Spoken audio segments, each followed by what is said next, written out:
everybody, I'm Erica. Who's up for a game of Brain Drain? The rules to this one are very simple. Use every single part of your brain to get your team to guess the answers to the questions. You're my team! So you've got to guess the answers. That's your responsibility. Responsibility is showing you can be trusted with what is expected of you. Okay, this first question is knowledge-based. So you're going to need to use this part of your brain you use for intense thinking. What is 4 plus 4 plus 8 plus 8 minus 16? You have 10 seconds. Go!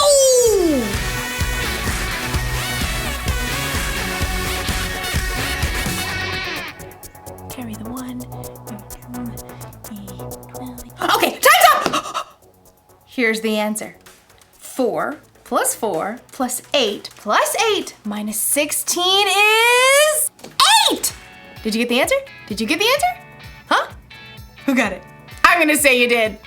Next question! Okay, so this is an artistic question. You'll need that creative part of your brain right here. Using the enclosed clay and drawing pad, get your team to guess the following phrase. Okay, I can do this. Go! Huh? What? What? Do you get it? It's a dime a dozen. A dime a dozen. A dime a dozen. That's the phrase that means something is so common you can pretty much find it anywhere. It's a dime a dozen. We're rich, I tell you. We're rich. Let's do another one. Ooh! This one's a performance card. I like this one. It uses that part of your brain that gives you courage. Right here to act on stage or sing. Here goes. Get your team to guess the following animal. Yeah, I'm not doing that. I'll just look silly. In today's story, we'll learn about a boss who put 3 servants in charge of bags of gold. Will the servants do something with what they're given or waste their opportunity? I'm not going to act like that animal. Stop wondering. Stop! The Bible. It's 66 books of history, stories, letters, and poetry that fit together to form God's one big story. The epic adventure of how He created us and loves us so much that He made a way to rescue us. As we travel through the Bible, from Genesis to Revelation, we discover people who met God and found their lives changed forever. Now, for an amazing story, inspired by the book of Matthew, chapter 25, verses 14 through 30. When Jesus wanted to share truth with the people that followed Him, He often would tell a parable, a story. Here is what the kingdom of heaven will be like. These parables used everyday situations to help people think and understand God's truth for themselves. One day in Jerusalem, Jesus wanted to share a story with His followers. If He told that same story today, it might sound something like this. There once was a man who created the world's most amazing energy bar. Just one bite and I feel like I could leap tall buildings in a single bound. What is even in these? If I told you, I'd have to leave you stranded on top of Mount Everest. The man did such a good job of selling the energy bars, he soon became wealthy. Then one day, he got on a Zoom call with 3 of his top employees. Zane, Ren, Murray. Yes, sir. Right here. Murray, Says he's here. I don't hear him. start your audio, Murray. Oh, hey, just, I was finishing the movie. I've called you together for an important purpose. I'm going offline. You're what? Completely screen-free. I'm going to travel the world for a while. Hike Everest, cross the Sahara, dive down to the Mariana Trench, miles beneath the ocean, all fueled by my energy bar, of course. Dude, that is far out. Literally. The rich man had carefully studied his employees and knew what they can handle. While I'm gone, I'm leaving you in charge of my money. Zane, I'm sending you an encrypted key to access my gold account with 5,000 credits. Oh, excellent. Ren, here's an encrypted key to access my silver account with 2,000 credits. I'm on it. Murray, check your inbox for an encrypted key to my bronze account with 1,000 credits. That's it. That's it. I'm going off the grid. Immediately, Zane accessed the money from the gold account and put that money to work. He hired scientists and designers to create a suction shoe that would keep a rock climber from falling. I call it the fly shoe. The fly shoe sold as nearly as fast as the energy bar. Zane soon made his money back, and more. Ren, meanwhile, made excellent use of the money in the silver account. What does every adventurer need besides fuel and shoes? A friend. So Ren invented a robotic hamster that could travel anywhere an explorer can go, from the highest of mountains to the deepest ocean trench. Soon, robotic adventure hamsters sold as fast as toilet papers. So that left only Murray, who sat looking at the bronze account on his computer screen. Only 1,000? It's like he expects me to mess it up.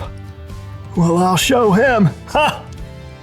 So Murray took the money out in coins and stashed them in a giant bag. Then late one night, dug a hole in his backyard, stashed the bag inside, and covered it right back up. Great. Now all I have to do is go back inside and watch Netflix. After a very long time, the rich man returned from the wilds. Ah, electricity, internet. I have returned to the grid. Please accept my meeting invite. Zane and Ren hopped on the call immediately. Murray took a little longer. Start your audio, Murray. Oh yeah, there it is. I'm excited to see how you've handled my money. Zane? Through sales of the fly shoe, I've added 5,000 more credits to your gold account. Well done, good and faithful employee. You've been faithful with a few things. I will put you in charge of many things. Come and share my happiness. Now, Ren. My adorable traveling robotic hamsters have earned 2,000 more credits for your silver account. Well done, good and faithful employee. You have been faithful with a few things. I will put you in charge of many things. Come and share my happiness. So, Murray. Yeah, hold on. Murray reached down and held up a muddy sack. He spilled the coins across the desk. How much is that? 1,000 credits. That's what I gave you. Yeah. Yeah, well, I knew you're a tough businessman. You make money even where you haven't worked for it. I didn't want you getting mad, so I just buried the money. See? It's all safe. Murray offered a weak smile, but instead of smiling back, the rich man went red in the face. You lazy man. If you knew I can make money even when I haven't worked for it, you should have at least kept my money in the bank where it would have earned a little bit. Sure. The rich man turned to his personal assistant and ordered. Take Murray's credits and give them to Zane, who already has 10,000 credits. Oh, and take Murray off my payroll immediately. The message of Jesus' story was clear. If you are responsible for what you were given, you'll be given more. If you wasted it, you end up with nothing.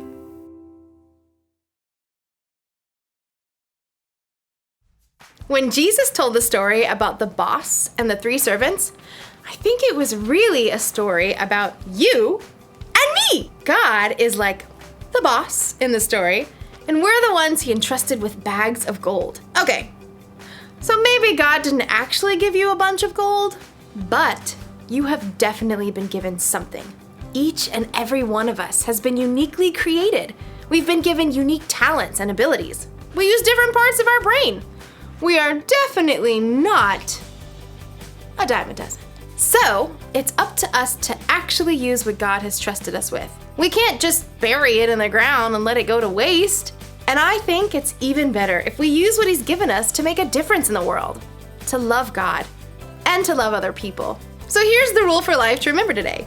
Make the most of what you've been given. So if you've got a talent for singing, then sing out loud and strong.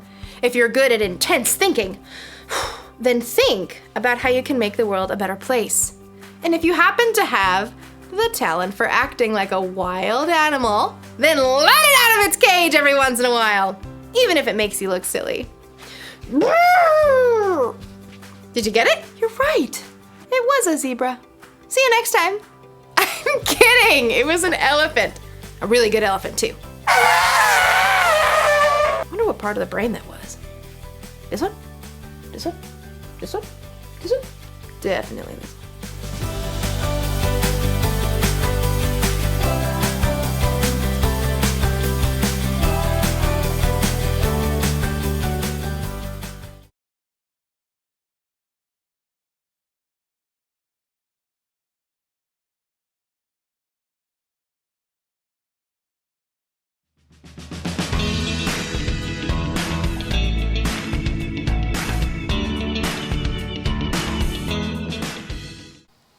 Hey RigeKids, we're happy to have you back for another week. This week you'll need your Use What You've Got activity page and a pen.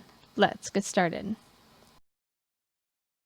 This week you're going to draw lines from what I have to what I can do. It's important to make these connections so that we can help others in the world. Sometimes the world tells us we need even more, bigger, or better things to accomplish something great.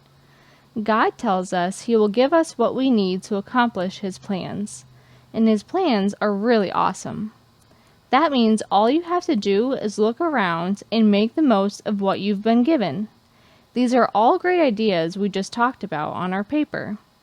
Which one of these things do you look forward to making the most of this week? Thanks for joining us for another week, RigeKids. We hope to see you next time.